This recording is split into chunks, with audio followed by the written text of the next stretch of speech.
তিনি যখন খলিফা হয়েছিলেন তখন তার স্ত্রী কিছু কিছু করে সম্পদ জমিয়ে রাখতেন, খাবার খাবার জমিয়ে রাখতেন। পরে একদিন ভালো একটা খাবার রান্না করে খাইয়েছেন ওই জমিয়ে রাখা খাবার থেকে। এখান থেকে একটা বিষয় বুঝতে পারলাম, সম্পদ সেভ করা শিখতে হবে। একদম আমার ইনকাম আছে বলে যে একদম পুরো 1 লাখ টাকা ঢেলে দিতে হবে মাসে, জরুরি না। 10,000 টাকা করে সেভ করার চেষ্টা করেন, হয়তো এই 10,000 টাকা একটা পরিবারের ভরণ পোষণের জন্য যথেষ্ট হয়ে যাবে।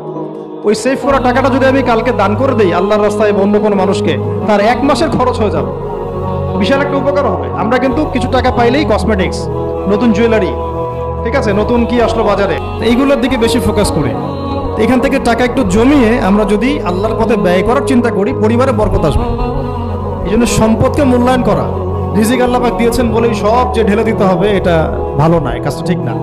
আল্লাহ পাক আজকে আপনাকে হয়তো 1 কোটি টাকা দিয়েছেন, কালকে আল্লাহ না করুক 1,000 টাকার জন্য মানুষের কাছে হাত পাততে বাধ্য করতে পারেন।